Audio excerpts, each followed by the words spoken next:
France 24's Wassim Nasr. Exactly a week ago, you were reporting for us on this brazen attack by radical insurgents in the north of the country that had the army on the run. The coup followed.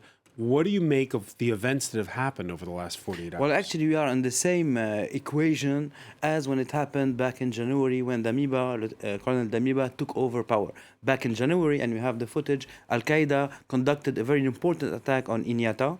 More than 70 Burkina military killed. Here is the footage of the attack. It was in November 2021, and then in January 2022, an attack was conducted by the Islamic State, another faction of the army, just 48 hours before the coup that led Damiba to power. And today we are exactly in the same equation, where there much resentment inside of the military because of the attack that occurred on the road to Djibo when a bus, 150 buses and the trucks were attacked by jihadis. This is the footage, Al-Qaeda jihadis. 90 of those trucks were burned, and we are talking more than 50 killed among the military, civilians, and what they call the VDP. And in the north of the country, these convoys are the only way in and out for a lot of civilians. Exactly, because we have to remember that Djibo is under siege since February 2022, so 1 month after the first coup, since the town is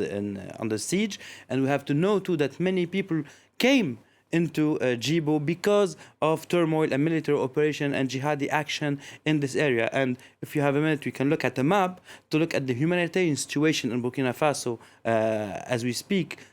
This map shows the situation since January 2018 till July 2022. So the red spots are the attacks that were conducted against civilians, and in what we see in green are displaced people. So you see, this is where displaced people are and attacks against civilians are being conducted are the areas where jihadi faction are active and military operations are ongoing. And former colonial power France, which has pulled out of neighboring Mali after a falling out there, it's still got its special forces in Burkina Faso. We saw in Yinka Oyetade's report how there were anti-French demonstrations. Yes, of course, because we have to remember that the best or the easiest way to get people to the streets is to talk about, to make them talk and make them act against France. Here we see the French embassy being attacked. If you look at what happened, like by the hour, we see that the new junta took over power, but they weren't sure of keeping it. So in order to keep it, they had to prevent Damiba from taking it back, and the best way to do it was to put the people in the street. And the best way to put the people in the street is to use this anti-French sentiment, which happened actually. And when the people were in the street, Damiba was prevented, and they were able to keep power. And if you also look at what happened by the hour, in his first interview to France 24,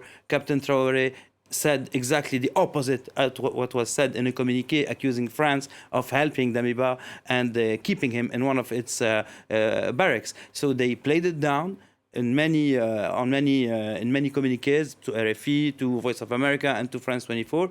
And this shows us that this sentiment was just used to put people in the seat. So we shouldn't overplay or overrate the Russian role, despite the fact that Russians are playing the public opinion in those countries. And of course, they will try to surf on this in order to collect political benefits. And one last thing, when Damiba took power, Pirogin, the head of Wagner, congratulates him too.